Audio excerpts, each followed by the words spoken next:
తెలంగాణలో ఇటీవల జరిగిన అసెంబ్లీ ఎన్నికల్లో నీలం మధు బీఆర్ఎస్ పార్టీ నుంచి పటాన్చెరువు టికెట్ ఆశించారు. అయితే సిట్టింగ్ ఎమ్మెల్యే మహేబాల్ రెడ్డికే గులాబీ బాస్ కేటీఆర్ ఆ టికెట్ కేటాయించడంతో బీఆర్ఎస్ పార్టీకి నీలం మధు రాజీనామా చేసి కాంగ్రెస్ తీర్థం పుచ్చుకున్నారు.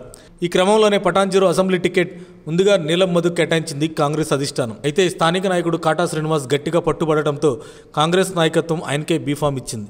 దీంతో నీలం మధుకు నిరాశ మిగలడంతో ఆ వెంటనే ఆయన హస్తాన్ని గుడ్ బై చెప్పి ఆ వెనువెంటనే ఆర్ఎస్ ప్రవీణ్ సమక్షంలో బహుజన్ సమాజ్ పార్టీలో చేరి నీలం మధు బీఎస్పీ తరపున పోటీలో చేసి 46,000 ఓట్లు సాధించారు. తెలంగాణలో కాంగ్రెస్ ప్రభుత్వం ఏర్పాటవడంతో సంగారెడ్డి జిల్లా పటాన్చెరు నియోజకవర్గానికి చెందిన నీలం మధు ముదిరాజ్ ఉన్న బీఎస్పీ పార్టీ కూడా రాజీనామా చేశారు. అయితే తెలంగాణలో కాంగ్రెస్ ప్రభుత్వం ఏర్పాటవడంతో సంగారెడ్డి జిల్లా పటాన్చెరు నియోజకవర్గానికి చెందిన నీలం మధు ముదిరాజ్ ఉన్న బీఎస్పీ పార్టీకి కూడా రాజీనామా చేశారు. కాంగ్రెస్ పార్టీలో చేరేందుకు ఆయన సిద్ధమయ్యారు. ఈరోజు గాంధీ భవన్లో తెలంగాణ కాంగ్రెస్ పార్టీ వ్యవహారాల ఇన్ఛార్జ్ దీపదాస్ మున్షి సమక్షంలో కాంగ్రెస్ పార్టీలో చేరుతున్నట్లు నీలం మధు వెల్లడించారు. ఈ నేపథ్యంలోనే బుధవారం పీసీసీ వర్కింగ్ ప్రెసిడెంట్ సంగారెడ్డి మాజీ ఎమ్మెల్యే జగ్గారెడ్డిని నీలం మధు కలిశారు. పార్లమెంట్ ఎన్నికలకు ముందు నీలం మధు కాంగ్రెస్లోకి రావడం పార్టీకి లాభదాయకమని జగ్గారెడ్డి తెలిపారు. కాంగ్రెస్ పార్టీ బలోపేతం కోసం కలిసి పనిచేయాలని నీలం మధుకి జగ్గారెడ్డి సూచించారు.